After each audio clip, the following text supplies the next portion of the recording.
Alright, so fluids and Blender. That's what we're going to play with right now. Those are a couple demos on them. We'll show them again at the end because they're fun. Blender fluids.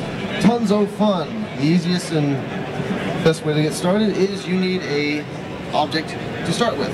So we're going to go here on our top view and add a domain. Now the way the algorithm works, by the way, I'm Groo. I'm from Hand Studios, Richmond, Virginia. Alright, first thing you do when you do this is you need a domain. You need something for the world, for the liquids and fluids to live in. So you set this up and you define that as a cube. You have our nice little cube here set up. I'm going to set this in wireframe mode so we can actually see what's going on. Then, what we also want to do is we want to have the actual fluid. So, put that back in this mode, and we'll add just an icosphere, small one. Nothing really intense or heavy about it. And for goodness, we will raise this up so you have something that falls down and splatters a little bit. Now, easy thing to do, you go over here. One of the cool things about Blender's interface actually is if your headers don't fit, like here, you actually middle click on it and move them around. So for people with low res monitors or not very good video cards that still support OpenGL, you can actually still work on Blender relatively competently. You go to your object buttons here and you go to your effects and particles little tab here, and we want to go to fluid simulation. And like I said, we want this to be our domain. This is where our fluids are going to live. So you just enable it and say it's a domain. It's that simple. You get a couple of options sitting here where you have the resolution that you're going to render your fluids at, and a preview resolution for actually viewing it in the screen within Blender. I'll show you some more about how that's important in a second. Also, the way the algorithm works, it bakes each frame goes to a separate mesh, and that mesh gets stored on file. That way you can export it or play with it later or play it back later. So what you do is you go in here and you say, where do you want to put these fluids? And we're going to put, we'll put them, those are already used, but that's okay, we'll just use this again. So we have a directory where our fluid tests are going to be. And actually, it already loaded one from before. And I can actually play it. This is one that happened before with a couple other things that we're playing on it. We're going to overwrite that in a second. What we have to do here is set this object to be our fluid. So all you have to do is enable it as a fluid. Done. Now you go back, select your domain, which is that cube again, and all you have to do is bake. Now, it'll take that object and bake it down. This becomes our fluid, and you see it starts to come through. Now the domain itself is the constraint, is the world, like I said, it's the world where the liquid lives. So it's going to slap and hit the bottom of where that box was, and that's why it ends up there. Now you notice it looks like the liquid disappears, which isn't very liquid-like, but that's because you're doing the baking at a low resolution. You're doing this at the preview resolution of 25 here, as opposed to 50. So up here is where you see, whoa, we're doing this at very many frames here. We need to not use that many frames.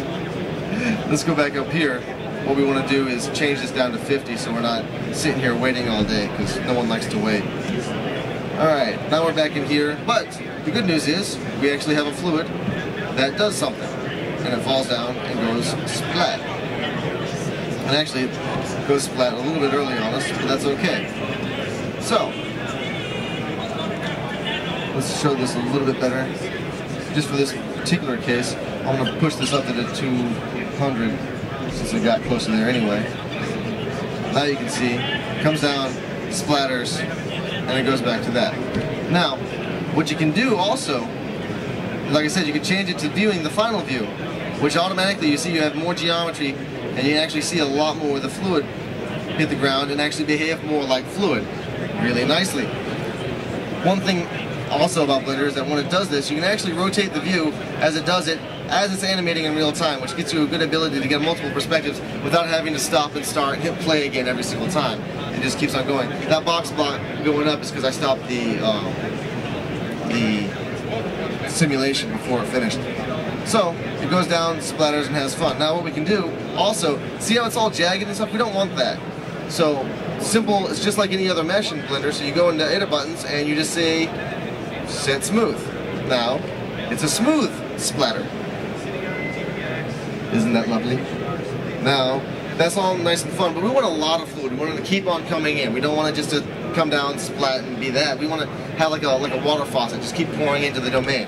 So that's fairly easy to do. You go back and we select our fluid object in our object buttons here, and you want to go change it from a fluid to an inflow. And that just means it's going to keep flowing more and more liquid in.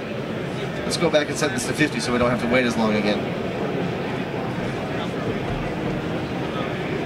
Now, all you have to do is go in here, select the domain again, and hit bake. And I've kept it on the final resolution because it doesn't matter when it's baking, it creates the preview and final at the same time, so it doesn't influence how fast it goes. It'll go at the same speed. The benefit of it is when you want to play back, the preview is obviously going to run faster, so if you want to play back in real time, you run the preview and interact your characters with it or whatever objects you have going with it. And you see this keeps pouring in some water, but it's not really like I want it to be. I want a water faucet. I want it to keep coming down. So let's stop this right now. I mean, we get a little bit of stuff going in there, but I want more. So simple enough. You go back, select our fluid object, and change our Z-force. We want a downward Z-force. Just give it a little bit. We don't have to give it a whole lot. Go back and bake again. Now as it bakes, you can actually, the cool thing about putting it in final when you run your simulation is that you actually see what's going on here. If you have it in preview, it does that disappearing thing, which you don't necessarily want to do. Because now, if it doesn't look right like it did before, you can stop it, quit it, and go to the next bit. This is actually baking pretty quickly. Sweet. And now you can see, because we set inflow, it's just, like I said, it's just another attribute over here. It pours in and give it the Z-force, and it just keeps pouring in. And when it finishes baking here, after it gets to frame 50, I'll show you the fact that what happens is you can actually see the ripples coming out from it as it starts to fill in. And if you let this run long enough, the entire domain fills right on up, and then you have a big box of water. But we don't want to wait on that sort of baking. So now that that's there, let's hit our shaded view, hit Alt A, and now we're at previews. Now you see it's going choppy, and this is what I was telling you about before, because, well, I mean, it's running the full resolution. If you just go in here and change this to our preview, it doesn't fill as nicely as the other one does, but you get a better idea of how fast it's going to be working, because this is running pretty much at the correct frame rate. All right, so we did that, and that looks nice, but we want an obstacle. We want it to hit something, because, you know, filling up a bowl is nice, but we don't want it to just splatter everywhere. So, easy enough said. We go in here. Actually, let's do one thing also as well. Let's change our material on this so it's actually fluidy, or at least not gray. Go in here, select a color, pick blue. Blue is good, and we'll also do a nice little thing here. We'll adjust our transparency. Where'd it go? Lower the alpha on it, and you can actually see it better on there. Turn on Z-Trans so it actually goes through. Now you won't see it in here until you go into your edit buttons on the object buttons, and change that to transparent. And now you can see it. And actually you can see it play really nicely. You can actually see through it as it does it. Nice little feature they threw in there for us. Alright, now we go back in to those settings. We want to create our obstacle. So to put this in our number 7 view, add a cube, scale it out a bit, select the uppermost face, extrude it, scale it in, scale it down, or extrude it down. Let's say about there. Alright, and let's take the bottom face, grab it, pull it up. Yeah, I get something somewhat nice there. Then, so we have a bowl. We have a little spot for our liquids to fall in. Let's pull that a little bit lower, grab that, pull it down our Z-axis, and just rotate it along our Y-axis a bit so it has something to splatter against, fill up, and be a little crazy. Also, I want to make that hole bigger. You can paint the selection in Blender, which is really nice. You just do that, and I can scale that whole section out. That's going to work really nicely for us there. So alright, we have our box, we have our hole. How thin is that? One of the things about the algorithm that's used here is you actually want to try and keep a little bit of volume to your models here, Otherwise, it'll get squirrely on you. You want to have some thickness to it. If you have a lot of really thin things, it's a good idea to use a proxy object in its place to run the simulation, and then swap them with the layers. So we have our object. We're out of edit mode. Now, if you want to make this an obstacle, you go right back to your tab here, enable. It's an obstacle. That's easy. We'll go back to our fluid domain, bake it, and now it will cook. But I should have chosen, let me choose a better angle here for you guys so you can actually see what it does as it bakes. We'll put this in final preview, or final view. Now let's bake it. And you'll see now it starts to come down, and it hits our object, pours right around it, like it's supposed to. Now you can also, right over here, I can't hit it right now because we're doing the simulation, but right here is our advanced tab. You can actually go in here, you can change the viscosity of the liquid, so you can have anything from a thick honey or a mud to a thin oily setting. It has presets for mud, oil, honey, oil, and water. And it has some mathematical presets there so you can actually see what those values are. Then you have an option to go manual and play with it yourself. You can change the exponent and the base factor for it to multiply by. And then you can get whatever sort of fluid you want to get. And these are, I believe these are numbers that are relative to actual physics numbers, so you can actually find the tables and look it up, and I want something that behaves like milk. You can find the viscosity numbers on it, plug them in, it'll actually behave properly. Also, you can also define the real world size of this liquid. So if you wanted to, you know, a water faucet's going to fall apart a certain way, and a waterfall is going to fall apart another way because it's going to, larger water mass will break apart more soon than a faucet will because of the cohesion. Now hitting Alt A in the right window, and you see it goes in, fills up, and pours right on out, just like it's supposed to. And if you want to see it in a little bit better frame rate, that's closer to what it actually does when you do your final render. Now that's great and everything, but you want your obstacle to move. It's, you know, it's how many times do you have liquid that just falls on something? You know, it's rain and all, but you want to have something more intense than that. So let's make this object do some rotations on us. One of the cool things about Blender's interface is that you can actually do things like adjust the interface. So you can go in here, split the window up. I'm going to make myself a little timeline window here. I can actually scrub the animation on this, but what I'm really more interested in is our IPO window, which is for your interpolation curves. So we go back here to our first frame. We're going to set a frame for rotation there, and then we're going to go forward, let's say 16 frames. And we want a little bit, 16 is good, we want it nice and fast. Then what we do is you want to rotate. One of the cool things, if you want to rotate to a specific number, hit the N key in here. You have a box with the transform properties for any object you select.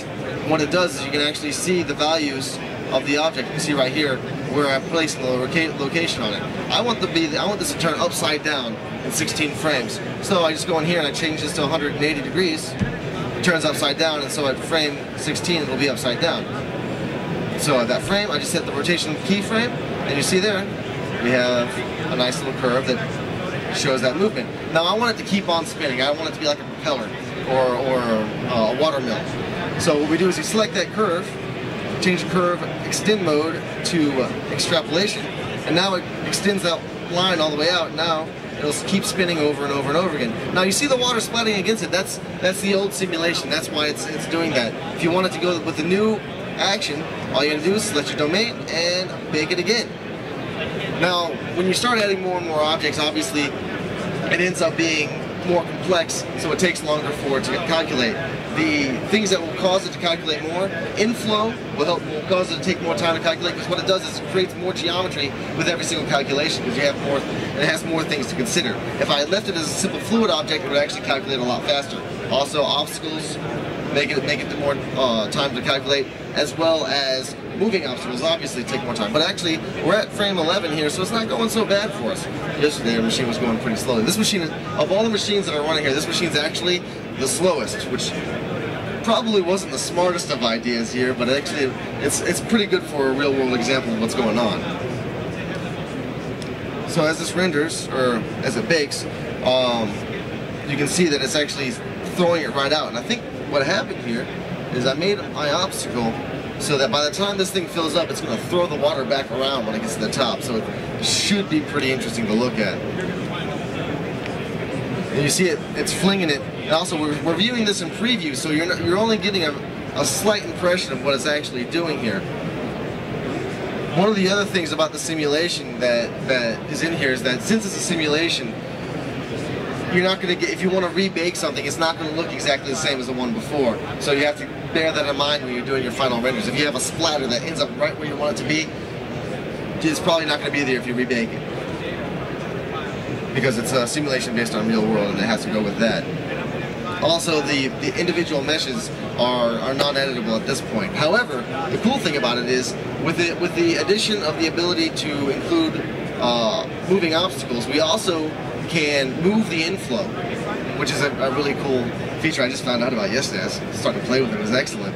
You can move the inflow around, so you can actually move your faucet off the domain, and it basically cuts it off. You can actually also scale it, and that also works fairly well.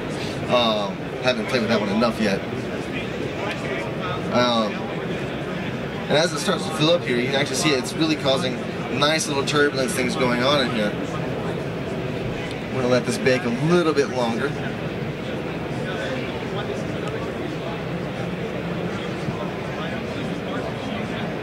The particle option, there's a the particle option here is actually when you have liquids happening and you have the spray coming out, it'll actually use Blender's particle system to create spray where it needs to happen based on the physics and simulation. The other thing that also came with doing the obstacles is this fluid will actually respect motion blur when you're rendering. So you don't have you won't have your object being motion blur coming through and your fluid being this static frame by frame thing, which looks really cheeseball. It actually does the motion blur, which is really nice. So there's a lot of really good little features there. And of course you can put an outflow object in there too to keep the water from filling up your domain if you wanted it to. Alright. And since I'm impatient, you can always stop a simulation in the middle of it just by hitting escape, which I just hit. And now, since it still retains the old simulation information after it stopped, but it stopped around frame 35, and so I can go back in here and play it. Now again, this is the preview, and that gives you a nice little swinging out there. And if you show this in the final view, it'll look really cool.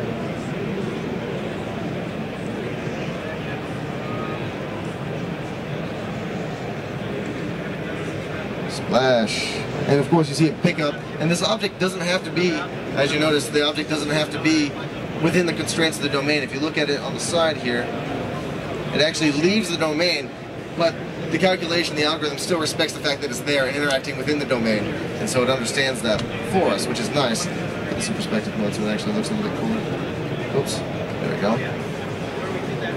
And again, you can rotate your view around while it's animating. And again, since that's in final mode, it takes a little bit longer, but from preview, you get really, really strong performance out of this.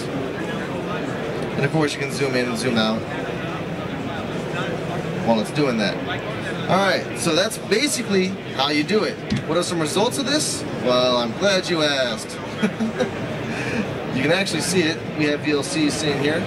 Nice little demo of rain being pulled down here. This was done with Blender with, I believe, its internal rendering.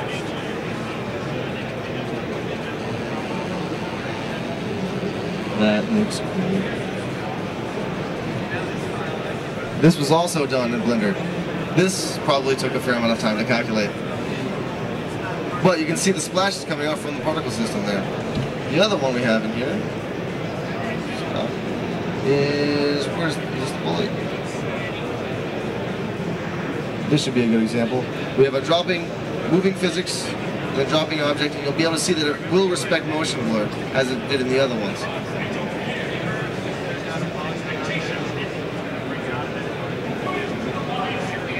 It's a little dark on this screen, but it should give you a fairly good idea of what Blender's fluid simulations are capable of. And again, I'll show this one again because, well, it did it by itself. And that right there is Blender's fluids.